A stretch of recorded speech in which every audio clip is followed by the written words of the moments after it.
পৃথিবীর সব প্রাণী, একটা প্রাণী বাদ দিয়ে সব প্রাণী কিন্তু পাছা ঢেকে রাখে, ইজ্জত ঢেকে রাখে। জানেন, গরু কিন্তু ইজ্জত ঢেকে রাখে, এমনকি শুয়োর পর্যন্ত ইজ্জত ঢেকে রাখে। কিন্তু দুই পায়া শুয়োর, ন্যাংটা পীর ইজ্জত ঢাকে না। আর ইজ্জত তো ঢাকে না, মুতেও পানি নেয় না, পায়খানা করেও না, শরীর থেকে শুয়োরের গন্ধ বের হয়। ওকেই পীর বানাইছে, বানায় কি করছে? পূজা করছে। তা আল্লামা সানাউল্লাহ আমিরের শরীর, চলো যাই, তোমার পীর কি বলে। গেছে, যাওয়ার পরে বলছে যে, এই শয়তান, তুই ন্যাংটাকে। কথা কি বুঝতে পারছেন? ন্যাংটাকে। তখন পীর ভাব নিয়ে বলছে, এই আমি ন্যাংটা কেন? তোর ন্যাংটা না তো ওটা কি? ওইটা আলিফ। কি বলছে? এটা আলিফ। ওইতে বললাম, আপনারা হাসলে আমি তো বলতেই পারবো না। আলিফ বলছে, আমি ন্যাংটা কেন? তো বলছে ওইটা কি? ওটা আলিফ।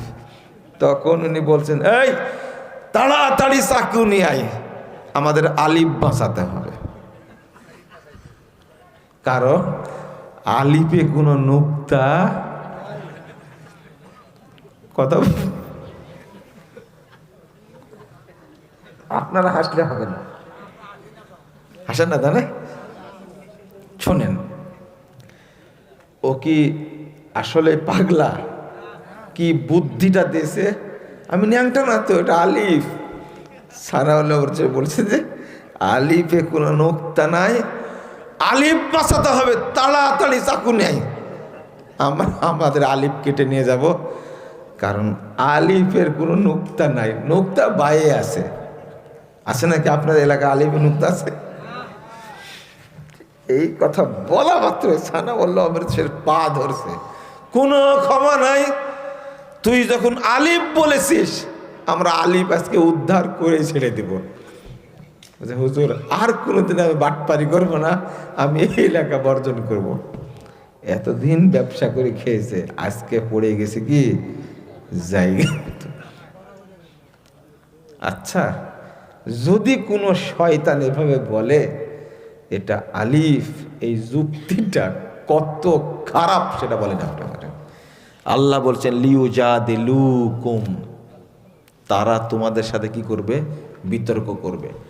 এরপর আল্লাহ বলছেন ওয়াইন আতাতুমুহুম, তোমরা শুনে রাখো, যদি তোমরা তাদের আনুগত্য করো, ইন্নাকুম লা মুশরিকুন, তোমরা অবশ্যই মুশরিক হয়ে যাবা। কোনো ভণ্ড শয়তানের অনুসরণ করা যাবে না। কিন্তু বর্তমান বাংলাদেশের অধিকাংশ মানুষই তো পীরের মুরিদ, তাই না? পীর মানে শয়তান। পীর মানে কি? শয়তান। পীর মানে শয়তান। এদের সাথে কোনো সম্পর্ক রাখা যাবে না। কিন্তু বাংলাদেশের অধিকাংশ মানুষ পীরের কি? মুরিদ। মুরিদ। আস্তাগফিরুল্লাহ, আস্তাগফিরুল্লাহ। এদেরকে অনুসরণ করা যাবে? অনুসরণ করলেই আল্লাহ ঘোষণা দিচ্ছেন ইন্নাকুম লা মুশরিকুন, তোমরা অবশ্যই মুশরিক হয়ে যাবে, বাঁচার পথ নাই। কত খারাপ, জঘন্য। তাহলে এই সমস্ত বাজে শয়তানের এজেন্ট দ্বারা তাদের ওয়াজ শোনা যাবে? খালি প্রশ্ন করেই দেখেন।